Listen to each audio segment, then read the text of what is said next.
If you want to change the world, start off by making your bed. If you make your bed every morning, you will have accomplished the first task of the day. It will give you a small sense of pride, and it will encourage you to do another task, and another, and another. And by the end of the day, that one task completed will have turned into many tasks completed. Making your bed will also reinforce the fact that the little things in life matter. If you can't do the little things right, you'll never be able to do the big things right. And if by chance you have a miserable day, you will come home to a bed that is made. That you made. And a made bed gives you encouragement that tomorrow will be better. To pass SEAL training, there are a series of long swims that must be completed. One is the night swim. Before the swim, the instructors joyfully brief the students on all the species of sharks that inhabit the waters off San Clemente. They assure you, however, that no student has ever been eaten by a shark, at least not that they can remember. But you are also taught that if a shark begins to circle your position, stand your ground. Do not swim away. Do not act afraid. And if the shark, hungry for a midnight snack, darts towards you, then summons up all your strength and punch him in the snout, and he will turn and swim away. There are a lot of sharks in the world.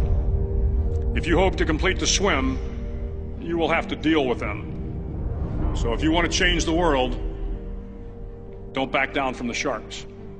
Over a few weeks of difficult training, my SEAL class, which started with 150 men, was down to just 42.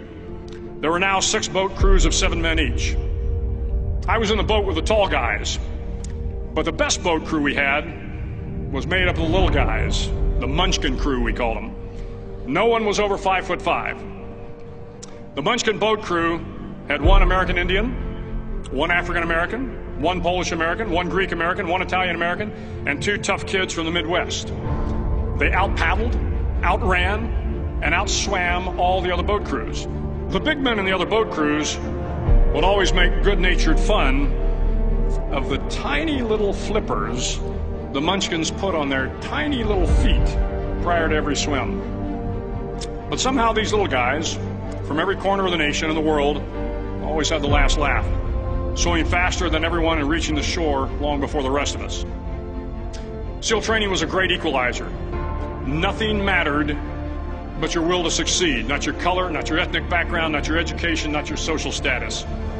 If you want to change the world, measure a person by the size of their heart, not by the size of their flippers.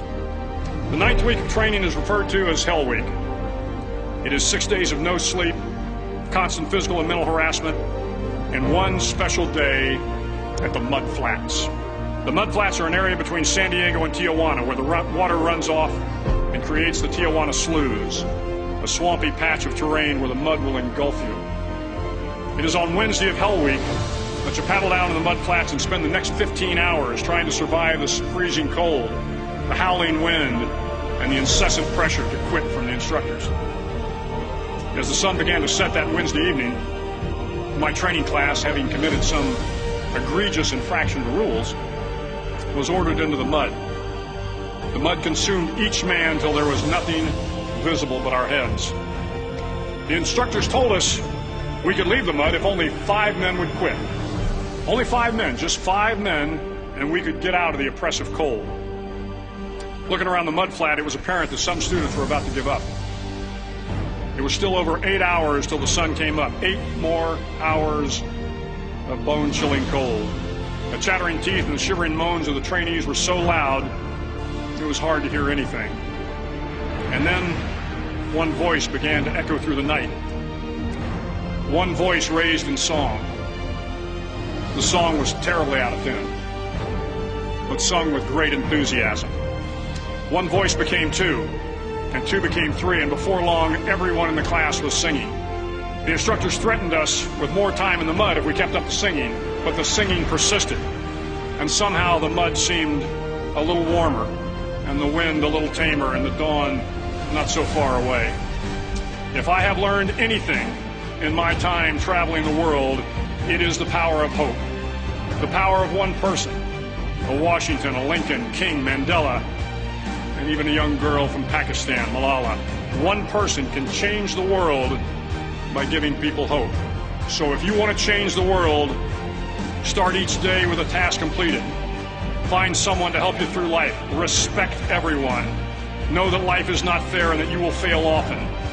But if you take some risks, step up when the times are the toughest, face down the bullies, lift up the downtrodden, and never ever give up.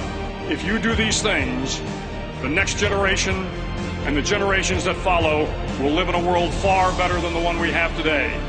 And what started here will indeed have changed the world for the better.